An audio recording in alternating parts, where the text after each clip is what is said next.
ที่หมู่เพื่อนนี่เขาก็สิได้มาลงเอาปลาเนาะปลาธรรมชาติน้องธรรมชาติปลาบริปล่อยว่าตอนนี้เพิ่นกำลังลงเอาเลย2 คนต่อบุกตักเลยมานอยู่บ่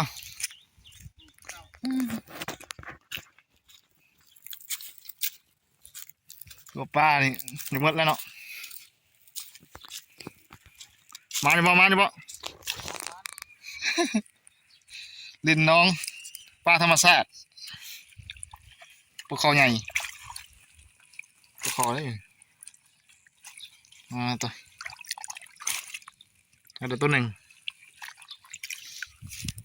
ตัวสุดก่อนเอาขึ้นแล้ว3 ตัวใหญ่ตัวหนึ่งซ้ำกลางเลย2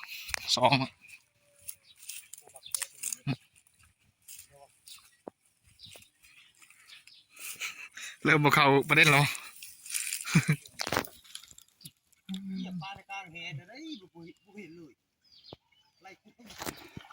ตัวมาทายประทันได้ปลาใหญ่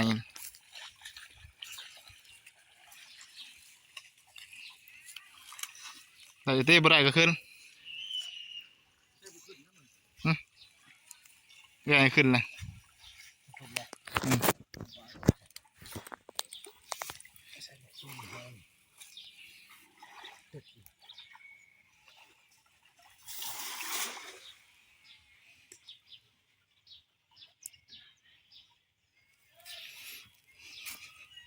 ตัวซื้อแฮมาใหม่เพิ่นก็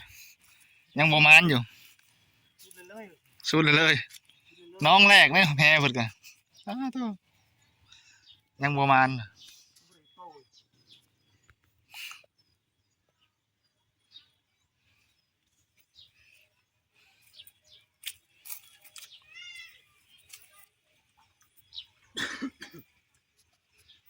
บ่จะได้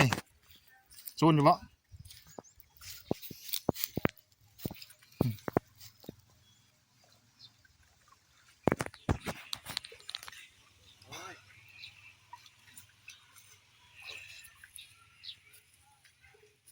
อ๋อ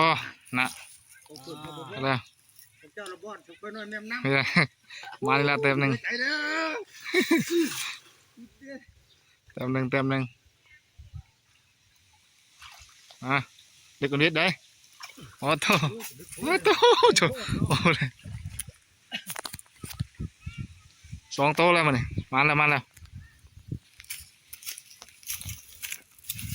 สำแขนนี่ไหมเพิ่นจากบ้านได้เพิ่นเนี่ยเก่าแต่แห่เพิ่นได้ส่วนแห่ใหม่เพิ่นประมาณว่านะแห่ใหม่จากบ้านมาแล้วเดี๋ยวนะเอาบุกบ่ได้บ่ยอมบ่ขึ้นด้วย2 ตัวละ2 แต้มเลยขอต่องานบ่โอเคลงก่อนบัดนี้เขาเอิ้นแล้วตัวเบิ่งได้หลายบ่ปานơi lùng phết ẹ cười เอามาปลาnói ở bay ba đi ปลาใหญ่ก็ตัวเกือบออกเลยตึกแง่บนแตกจะกู แตกยังไงเฉย ฮือขึ้นมาตำปุ่นหมดเลย